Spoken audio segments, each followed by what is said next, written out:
మన పొగాకు రంగయ్య గారి సన్మానం విజయవంతంగా ముగిసింది.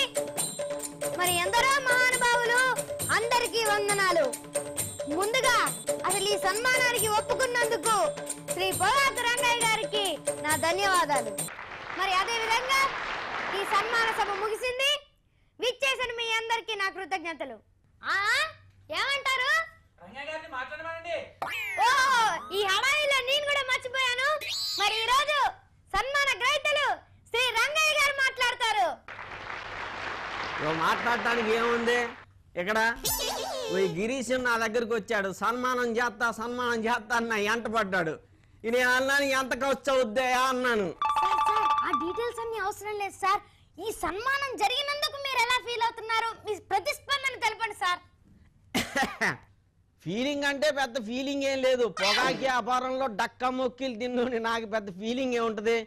పొగాకు గ్రేడింగ్ చూసుకోవాలి, క్వాలిటీ చూసుకోవాలి, మార్కెట్ రేట్ చూసుకోవాలి, టైం చూసి అమ్ముకోవాలి. మరి తమాషా ఏంటంటే మన దేశం పొగాక్కి వేరే దేశం పొగాక్కి చాలా డిఫరెన్స్ ఉంది. ఫస్ట్ మనం క్వాలిటీ చూసుకోవాలి. ఏం చెప్పారు సార్, ఏం చెప్పారు సార్? ఉండు చెప్ప మరి. మరి ఎంత ఎక్స్పీరియన్స్ నాకు. మరి 1964లో శ్రీ పొగాకు రంగయ్య గారు చాలా బాగా మాట్లాడారు. నేతాజీ గారు వచ్చేస్తున్నారు. మరి ఈ రోజు సన్మానకర్తగా వహించాల్సిన నేతాజీ గారు, ప్రజా నాయకులు రావడం కొంచెం ఆలస్యమైంది, అయినా కానీ ఆయన విచ్చేస్తున్నారు. మరి వారికి స్వాగతం, సుస్వాగతం. దయచేయండి నేతాజీ గారు, దయచేయండి. అబ్బా పొద్దున్న లేచిన కాడి నుంచి పడుకునేదాకా ఒకటే బిజీనయ్యా, క్షణం తీరిక లేదు. అయినా మన గిరీశం పిలిచి నాకు తప్పుద్దా? అవును, ఏంది ఇంతగా సన్మానం అయిపోయిందా? పర్లేదులే, మనోడి గురించి 2 ముక్కలు మాట్లాడి పోతా. ఏది మైకు సోదరులారా? అవును, ఇంతకు మనోడి పేరేంది? పొగాకు రంగయ్య గారు. రంగయ్య గుర్తుందిలే. చాలా సంతోషం.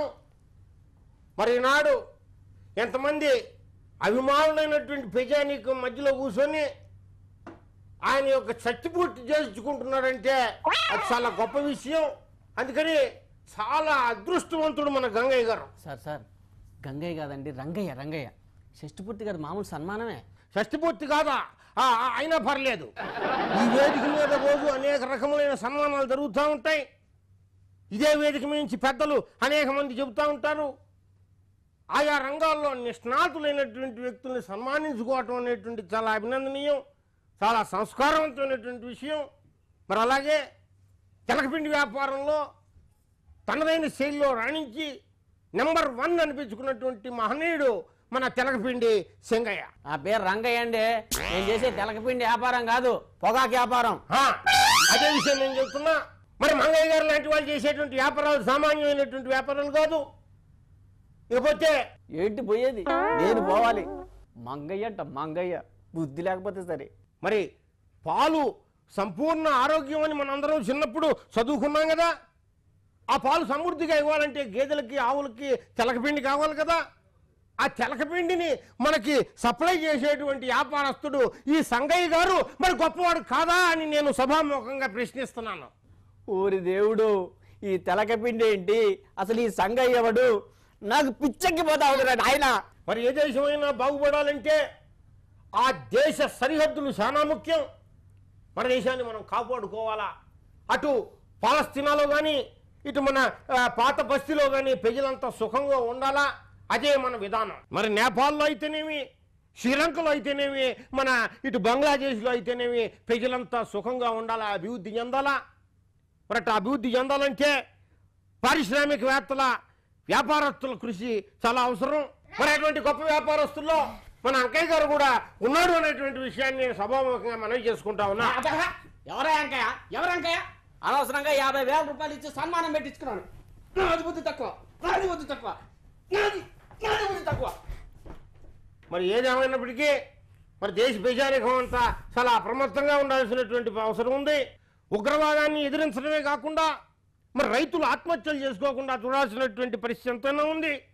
మరి అదేవిధంగా బియ్యం ధరలు పెరగకుండా చూడాల్సినటువంటి బాధ్యత ఉందని నేను సభాముఖంగా మనవి చేసుకుంటా ఉన్నా. ఈ విషయంలో ప్రభుత్వానికి సహకరించాల్సినటువంటి అవసరం ఉందని నేను విజ్ఞప్తి చేస్తున్నా. మరి ఈరోజు ఇంత మంచి కార్యక్రమానికి నన్ను ఆహ్వానించినటువంటి సభా భారతి మిత్రుడు, సోదరుడు మన గిరీశానికి నా సందేశాన్ని ఓపికగా విన్నటువంటి 50 మంది ప్రజానీకానికి నేను కృతజ్ఞతలు తెలియజేసుకుంటూ సెలవు తీసుకుంటున్నా. జై Hind. Thank you sir, thank you. మరి ఇదే విధంగా ఈ సభను ఇంత విజయవంతం చేసిన మన ప్రియతమ నాయకుడు నేతాజీ గారికి, అలాగే మీ అందరికీ మీడియా వారికి నా కృతజ్ఞతలు తెలియజేసుకుంటున్నాను. మరి రేపు ఇదే సమయానికి ఇక్కడే మరొకరికి సన్మానం జరుగుతుంది. ఆ కార్యక్రమానికి కూడా మీరు హాజరవ్వాల్సిందిగా కోరుతున్నాను. తన రూపం గొప్పది కాదంట, తనలా ఎవ్వరు లేరంట, తన రంగు గొప్పది కాదంట, తన సాటెవ్వరు రారంట. తన రూపం గొప్పది కాదంట, తనలా ఎవ్వరు లేరంట, తన రంగు గొప్పది కాదంట, తన సాటెవ్వరు రారంట. తను పెద్దగా చదువేం చదవదంట, తన కదలికలే చదువుతుంట, తను మెరిసే దుస్తులు తొడగదంట, తను చూస్తే మరి మెరిసేనంట.